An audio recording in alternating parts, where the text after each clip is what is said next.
కరీంనగర్లో 1 town police station నుండి కమాన్ వెళ్లే హైవే రోడ్లో ఇండిపెండెంట్ హౌస్ అమ్మబడును. వివరాలకు సంప్రదించండి 77805 92239.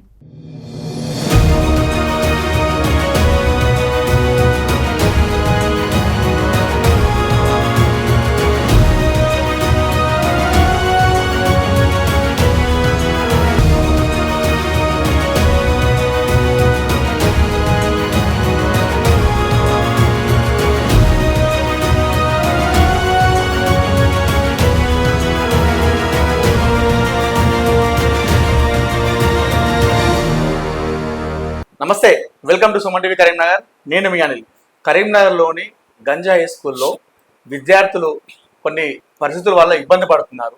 అక్కడ చాలా మంది మూత్ర విసర్జన చేయడం ద్వారా వాళ్ళు ఇబ్బంది పడుతున్నారు. అక్కడ నుండి వచ్చే దుర్వాసన వల్ల వాళ్ళ హెల్త్ ఇష్యూస్, అదేవిధంగా చదువు ఇబ్బంది పడుతుందని చెప్పేసి సుమన్ టీవీ ఒక కథనాన్ని ప్రసారం చేయడం జరిగింది. అయితే దీనిపైన కేంద్ర మంత్రి బండి సంజయ్ గారు స్పందించారు. వెంటనే బీజేపీ నాయకులు మాజీ మేయర్ సునీల్ రావు గారికి ఫోన్ చేసి తను చెప్పడం జరిగింది. ఆ విద్యార్థుల సమస్యలు ఏంటో కనుక్కొని ఆ సమస్యకు పరిష్కారం చూపాలని చెప్పేసి మాజీ మేయర్కి చెప్పడం జరిగిందట. అసలు ఏం జరిగిందన్న విషయం అనుకుందాం. అన్న నమస్తే. నమస్తే, ఎలా ఉన్నారు అన్న? ఫైన్, బాగున్నా. ఏమైందన్న అసలు ఏం జరిగింది? గంజాయి స్కూల్ ఇష్యూ తర్వాత సుమన్ టీవీ కథను ప్రచారం చేసింది. అది వీడియో బాగా వైరల్ అయింది. కేంద్ర మంత్రి స్పందించారు.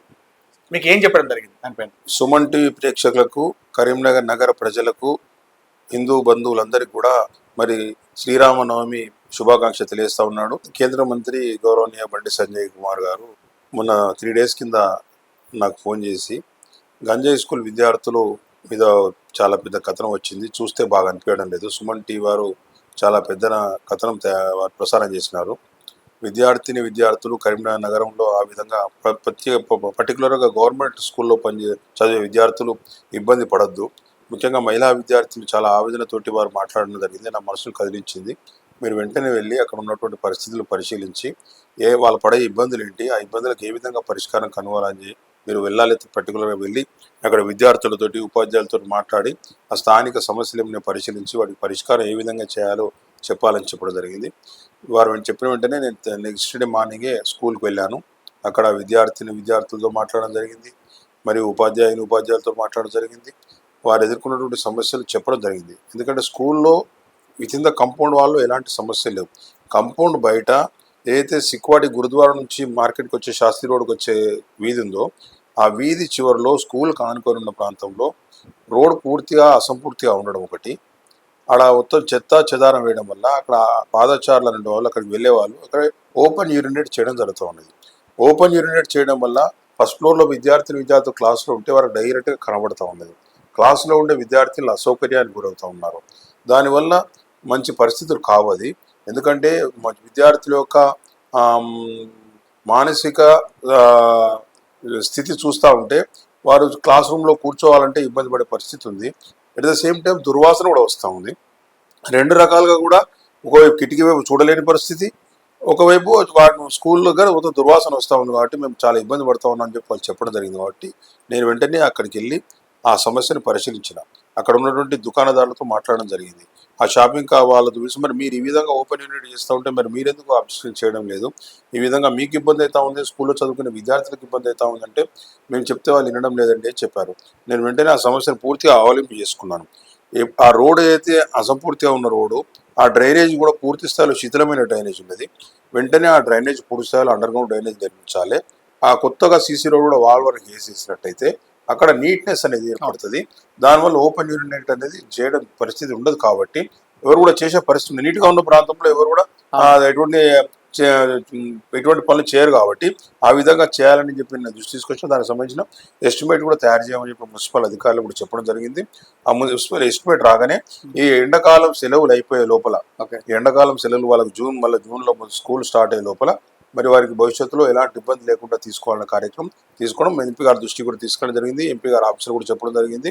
వెంటనే వారు సొంతంగా ఎంపీ నిధుల నుంచి నిధులు కేటాయిస్తామని కూడా వారు చెప్పినారు. కాబట్టి ఈ సమస్యకు పూర్తి స్థాయిలో పరిష్కారం లభిస్తుందని అనుకుంటాను. ఎందుకంటే ఇంత గొప్ప సమస్యను మరి ఈ విధంగా దృష్టికి తీసుకొచ్చిన సుమన్ టీవీ వారికి కూడా నేను హృదయపూర్వకంగా కూడా ధన్యవాదాలు తెలియజేస్తా ఉన్నాను. ఎందుకంటే చాలా వరకు కూడా ప్రజలు ఎదుర్కొన్న సమస్యలు కనుక ప్రభుత్వ పెద్దల దృష్టికి కావచ్చు, రాజకీయ నాయకుల దృష్టికి కావచ్చు, అధికారుల దృష్టికి తీసుకొచ్చినట్టయితే సాధ్యమైనంత వరకు సమస్యలు పరిష్కారం చేసుకునే అవకాశం ఉంటుంది. ఎందుకంటే ఇది ముఖ్యంగా ప్రభుత్వ పాఠశాలలో చదివే విద్యార్థులు పాఠశాలకు పోయే వాళ్ళే తగ్గుతున్నారు. మరి ఎంత ధైర్యంతో ప్రభుత్వ పాఠశాలలో చదువుకోవాలని ఉత్సాహంతో పోతున్న విద్యార్థులకు ఇటువంటి సమస్యలు ఎదురైతే వారు చాలా బాధపడతారు. కాబట్టి వారి బాధలు లేకుండా తీసే కార్యక్రమం తప్పకుండా చేపట్టడం జరుగుతుంది. ఓకే, మీరు మొన్నటి వరకు మేయర్గా పనిచేశారట. మీరు మేయర్ ఉన్న సమయంలో స్మార్ట్ సిటీ చాలా సుందరంగా అభివృద్ధి చెందింది. నగరం మొత్తం రోడ్లు, సీసీ రోడ్లు కావచ్చు, అదేవిధంగా లైటింగ్ కావచ్చు, చాలా అభివృద్ధి చెందింది. కానీ ఎందుకు ఆ ఏరియాలో మాత్రం ఒక్క ఏరియాలో ఎందుకు అట్లా ఉండిపోయింది? ఇప్పటి జనరల్ గా స్మార్ట్ సిటీలో మెయిన్ రోడ్స్ మాత్రమే టేకప్ చేసినాం. ఓకే, అది ఇంటర్నల్ లోడ్. అది ఇంటర్నల్ లోడ్ స్థానికంగా ఉన్న ప్రజాప్రతినిధులు మా దృష్టికి తీసుకొస్తే ఎక్కడెక్కడ తెచ్చినప్పుడు చేసినాము. కొన్ని చోట్ల నిధుల లేకపోతే చేయలేకపోయినా కావచ్చు. అక్కడ రోడ్ వేసినాము, రోడ్ వేసినాం కానీ అప్ టు డ్రైనేజ్ వరకు మొత్తం ఫుల్ షేప్ లో రోడ్ వేయలేదు. ఓకే, మరి అప్పుడు ఉన్నటువంటి అధికారి, అక్కడ ఉన్నటువంటి ఇన్ఛార్జ్ అధికారి ఎవరైందో రోడ్ వేసినప్పుడు అప్పుడే డ్రైన్ కట్టేది ఉండేది. డ్రైన్ అనేది కిందికి అయిపోయింది, రోడ్ అనేది హైట్ అయిపోయింది. దానివల్ల ఏమైందంటే ఇక రోడ్డు మీద నిల్చొని ఓపెన్ యూనిట్ చేస్తా ఉన్నారు. అలా ఆ డ్రైనేజ్ పూర్తిగా కూడుకుపోయింది కాబట్టి అక్కడ చెత్త చెదారం తీస్తా ఉన్నారు. ఇది తీసుకొచ్చేసరికి పబ్లిక్ ఏంటంటే చెత్త డంప్ లాగా కనబడుతుంది కాబట్టి వాళ్ళు ఓపెన్ యూనిట్ చేస్తా ఉన్నారు. అక్కడ కనుక నీట్ గా చేసినట్టు సమస్య ఉండదు. ఎక్కడెక్కడైతే మా దృష్టికి వచ్చినా చేసినాము. కరీంనగర్ నగరం అనేది చాలా పెద్ద నగరం, మీకు తెలియదు ఏముంది. ఎక్కడెక్కడైతే సమస్య దృష్టికి వచ్చినా సాధ్యమైనంత పరిష్కరించే ప్రయత్నం చేసినాం.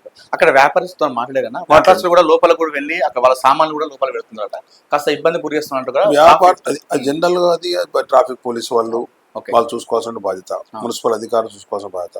రోడ్లు వేసే వరకు, డ్రైనేజ్ నిర్మించే వరకు మున్సిపల్ బాధ్యత. రోడ్ ఎంక్రోచ్మెంట్స్ కానీ ఇవన్నీ చూసుకోవాల్సిన బాధ్యత పోలీస్ డిపార్ట్మెంట్ వాళ్ళది. కాబట్టి వాళ్ళు సాధ్యమైనంత వరకు చెప్తా ఉన్నారు, వాళ్ళు వచ్చినప్పుడు తీసేస్తా ఉన్నారు, మళ్ళీ పెడతా ఉన్నారు. ప్రజల నుంచి ఎంతవరకు అయితే ఈ ప్రతిఘటన రాదో, ప్రజలు నిలదీయరో అప్పటివరకు ఇవన్నీ జరుగుతూ ఉంటాయి. టవర్ ఏరియాలో ఇంకొక టాయిలెట్ కట్టించే అవకాశం ఉందనుకుంటున్నారా? టవర్ ఏరియాలో మనం యాక్చువల్లీ ఇంటిగ్రేటెడ్ మార్కెట్ కడతా ఉన్నాం కలెక్టర్ గారి క్యాంప్ ఆఫీస్ ముందు. దానిలో ఒక మంచి టాయిలెట్ కూడా ప్రపోజ్ చేసినాం. ఆ మార్కెట్ కట్టే లోపల టాయిలెట్ కూడా కడతాం. అది కూడా పబ్లిక్ చాలా సౌకర్యంగా ఉండే విధంగా మంచి ఆధునిక అవసరాలతో నిర్మించే ఆలోచన ఉన్నది. అది మార్కెట్ కన్స్ట్రక్షన్ జరుగుతూ ఉన్నది. ఆ మార్కెట్ కన్స్ట్రక్షన్ అయ్యే లోపల అక్కడ కూడా ఒక అధునాతనమైన టాయిలెట్ వస్తుంది. అంటే ఆ రోజు సమస్య తీసుకొచ్చిన రోజుల్లో కూడా చాలా మంది మహిళలు, అబ్బాయిలు ఎక్కడ పడితే అక్కడ వస్తున్నారు. మేము ఎక్కడ పడితే అక్కడ పోయిన ఆప్షన్ ఉండదు. మహిళల కోసం ఒకటి ఎక్స్ట్రా ఆల్రెడీ మనం ఎస్బీఐ బ్యాంక్ పక్క పెట్టినాం. Okay, state bank of India back side కొత్తగా టాయిలెట్ 3-4 years కింద స్టార్ట్ చేసినాం. అక్కడ 5 దృష్టిలో పెట్టుకుని స్టార్ట్ చేసినాం. అక్కడ ఇంకా డిమాండ్ ఉంది కాబట్టి integrated vegetable market, non veg market లో కట్టే ప్రపోజల్ ఉన్నది. అది కూడా తొందరలో పూర్తవుతుంది. ఇదైతే నెక్స్ట్ వచ్చే అకాడమిక్ ఇయర్ వరకు విద్యార్థులు ఎదుర్కొంటున్న సమస్యకు పూర్తి స్థాయిలో పరిష్కారం లభిస్తుంది. ఇంకా ఎలాంటి సమస్యలు ఎప్పుడైనా విద్యార్థులు అక్కడ విద్యార్థులు మెయిన్ గా చెప్పింది అది మెయిన్ గా చెప్పిన సమస్య. ఎందుకంటే గతంలో స్కూల్లో ఇబ్బందులు ఉండే, స్కూల్లో కొత్త టాయిలెట్ కట్టిండ్రు, స్కూల్లో ఎలాంటి ఇబ్బందులు లేవు. స్కూల్లో గతంలో కూలిపోతాను స్కూల్ మొత్తం డిస్మెంట్ చేసిండ్రు, ఆ పైన క్లాసెస్ నడుస్తా ఉన్నాయి, ఇక్కడ ఎలాంటి ఇబ్బంది లేదు. పాఠశాల విద్య వరకు ఎలాంటి సమస్య లేదు, విత్ ఇన్ ద స్కూల్లో ఎలాంటి ఇబ్బంది లేదు. ఇది స్కూల్ బయట జరిగే సమస్య. అట్లా. ధన్యవాదాలు.